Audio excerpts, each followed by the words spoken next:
നമസ്കാരം. മൃത്യുഞ്ജയ ഹോമം ഇന്ന് പല ക്ഷേത്രങ്ങളിലും നടത്തിപ്പോരുന്നുണ്ട്.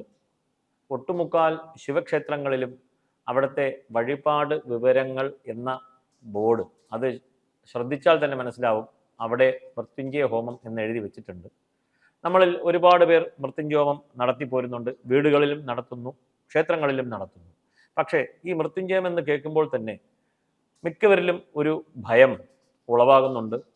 അയ്യോ, എന്തെങ്കിലും പ്രശ്നമുണ്ടോ, ഞാൻ മരിക്കുവാൻ പോവുകയാണോ, അല്ലെങ്കിൽ ഹോസ്പിറ്റലിൽ കിടക്കുന്ന ഒരാൾക്ക് വേണ്ടിയിട്ടാണോ ഇത് ചെയ്യുന്നത്, ആരോഗ്യം പ്രശ്നമാണോ എന്നിങ്ങനെയൊക്കെ പല തരത്തിലുള്ള ഒരു ചിന്ത നമ്മുടെയൊക്കെ മനസ്സിലുണ്ട്. അപ്പോൾ ഈ മൃത്യുഞ്ജയ ഹോമം കഴിച്ചാലും കഴിച്ചില്ലെങ്കിലും നമ്മൾക്ക് മരണം ഉറപ്പാണ്, ഏവർക്കും അറിയാം. അപ്പോൾ പിന്നെ എന്താവണം ഈ മൃത്യുഞ്ജയ ഹോമം എന്ന് ചിന്തിച്ചാൽ തന്നെ നമുക്ക് അതിൻ്റെ ഉത്തരം പിടികിട്ടും. മൃത്യു എന്ന ശബ്ദം ഇപ്പോൾ നമ്മൾ കേൾക്കുമ്പോൾ, മൃത്യു എന്ന് കേൾക്കുമ്പോൾ തന്നെ മരണം എന്ന വാക്കാണ് നമ്മൾ അതിലേക്ക് ടാഗ് ചെയ്യുന്നത്, അതിൻ്റെ അർത്ഥത്തെ മനസ്സിലാക്കുന്നത്. മൃത്യു എന്ന ശബ്ദത്തിൻ്റെ അർത്ഥം മൃത്യു തുല്യമായ അവസ്ഥയിൽ നിന്നുള്ള മോചനം മൃത്യുഞ്ജയ മന്ത്രം കൊണ്ട് ഉദ്ദേശിക്കുന്നു. മൃത്യു തുല്യമായ അവസ്ഥയിൽ നിന്നുള്ള മോചനം. അപ്പോൾ ഈ മൃത്യു തുല്യമായ അവസ്ഥകൾ വ്യഥ, ദുഃഖം, ഭയം, ലജ്ജ, ശോക, മോഹ തഥൈവ ച ബന്ധനം, അവമാനം ചൈവ മൃത്യുശ്ച അഷ്ടവിധ പ്രോക്ത എന്ന് പറയുന്നു. ഇപ്പം വ്യഥ, ദുഃഖം, ഭയം, ലജ്ജ, ശോകം, മോഹം, ബന്ധനം, അവമാനം എന്നിങ്ങനെ 8 തരത്തിലുള്ള മൃത്യു തുല്യമായ അവസ്ഥകളെ പറയുന്നു.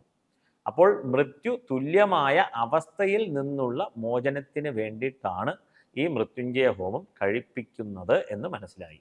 അപ്പോൾ സങ്കല്പം ചെയ്യുന്നു, പേരും നക്ഷത്രം ഒക്കെ പറഞ്ഞ ശേഷം ഒരാൾക്ക് ഭയങ്കരമായിട്ടുള്ളൊരു ദുഃഖം ഇല്ലെങ്കിൽ അവമാനം കൊണ്ട് പൊറുതിമുട്ടിയിരിക്കുകയാണ്, എന്താണ് പ്രതിവിധി എന്ന് ചോദിച്ചു കഴിഞ്ഞാൽ മൃത്യുഞ്ജയ ഹോമം ചെയ്യുക എന്ന് ശാസ്ത്രം പറയുന്നു.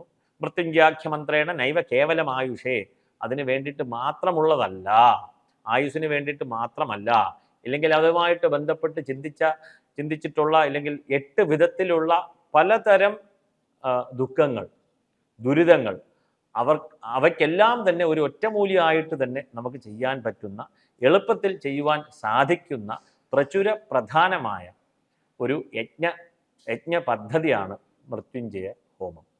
ഇതിലേക്ക് മൃത്യുഞ്ജയ ഹോമം 1008 സംഖ്യ നാം ചെയ്യുന്നു. അതായത് ഒരു മൃത്യുഞ്ജയ ഹോമം കഴിപ്പിക്കുക എന്ന് പറഞ്ഞാൽ തന്നെ 1008 സംഖ്യയാണ്. സാധാരണയായിട്ട് ഏത് ഹോമം നമ്മൾ എടുത്താലും ശരി 1008 സംഖ്യ ഹോമിക്കുന്നു. പൊതുവെ അങ്ങനെയാണ് സമ്പ്രദായ പ്രകാരം. മൃത്യുഞ്ജയം 1008 സംഖ്യ എന്ന് പറയുമ്പോൾ കേരളീയ പദ്ധതിയിൽ ഏവർക്കും അറിയാം, സപ്തദ്രവ്യങ്ങളെ കൊണ്ട് ചെയ്യുന്നു. 7 ദ്രവ്യങ്ങളാണ് ഉപയോഗിക്കുന്നത്. ഈ 7 ദ്രവ്യങ്ങൾ, ഓരോ ദ്രവ്യവും 144 സംഖ്യ വീതം ഹോമിക്കുന്നു. ഹോമിക്കുക എന്ന് പറയുന്നത് അഗ്നിയിൽ, യജ്ഞത്തിൽ നാം ഓരോ ദ്രവ്യവും ഹോമിക്കുന്നു. 144 സംഖ്യ. 7 ഗുണം 144 1008 സംഖ്യയായി മാറും. അങ്ങനെ മൃത്യുഞ്ജയ ഹോമം 1008 സംഖ്യ കഴിപ്പിക്കുന്നു. അതിൽ ഉദ്ദേശം എത്ര സമയം വേണ്ടി വരും എന്ന് ചിന്തിച്ചാൽ മാത്രം മതി. നമ്മൾക്ക് ബാക്കിയുള്ള കാര്യങ്ങൾ ആരും പറഞ്ഞു തരേണ്ടതില്ല. എത്ര സമയം കൊണ്ട് ഒരാൾക്ക് ഒരു മൃത്യുഞ്ജയ ഹോമം കഴിപ്പിക്കുവാൻ സാധിക്കും? ഒരു 1.5 മണിക്കൂർ എന്തായാലും വേണ്ടിവരും. ത്രയംബകം മന്ത്രം കൊണ്ട് നാം ഹോമിക്കുന്നു. ഏവർക്കും അറിയാം, ഇന്ന് യൂട്യൂബിലൊക്കെ ഉണ്ട്, ത്രയംബകം യജാമഹേ എന്ന് പറഞ്ഞിട്ട് പോകുന്നു മന്ത്രങ്ങളിലേക്കൊന്നും കിടക്കുന്നില്ല. അങ്ങനെ ത്രയംബക മന്ത്രം എത്ര സെക്കൻഡ് വേണ്ടിവരും എന്ന് സ്വയം ഒന്ന് പരീക്ഷിച്ച് നോക്കുക. 1 മിനിറ്റിൽ എത്ര പ്രാവശ്യം നമുക്ക് ത്രയംബകം ജപിക്കുവാൻ സാധിക്കും എന്ന് ചിന്തിക്കുക. അങ്ങനെ 1008 സംഖ്യ ജപിക്കുവാനായിട്ട് എത്ര സമയം വേണ്ടിവരും എന്ന് ചിന്തിച്ചാൽ നമുക്ക് മനസ്സിലാവും ഒരു മൃത്യുഞ്ജയ ഹോമം ക്ഷേത്രങ്ങളിൽ നമ്മൾക്ക് എങ്ങനെ പ്രാവർത്തികമാക്കാൻ പറ്റും എന്നുള്ളത്. ഇതിവിടെ ആരെയും കുറ്റം പറയുവാനുള്ള ഒരു ഇൻഫോർമേഷനായിട്ടോ ഇല്ലെങ്കിൽ അതിന് വേണ്ടിയിട്ടുള്ള ഒരു വീഡിയോ ആയിട്ടോ ഇത് കാണരുത്. കാരണം നാം ഏവരും ക്ഷേത്രങ്ങളിൽ ഇല്ലെങ്കിൽ ക്ഷേത്രങ്ങളിലുള്ള ജീവനക്കാരെയോ ശാന്തിക്കാരെയോ പൂജാരിമാരെയോ ഒക്കെ കുറ്റം പറയുകയാണ്. അവർക്ക് ഈ ഒരു ഹോമം കഴിപ്പിച്ച് തീർക്കാനുള്ള സമയമില്ല. കാരണം ദേവൻ്റെ തന്നെ ഒരുപാട് കാര്യങ്ങൾ ചെയ്ത് തീർക്കാനുണ്ട്.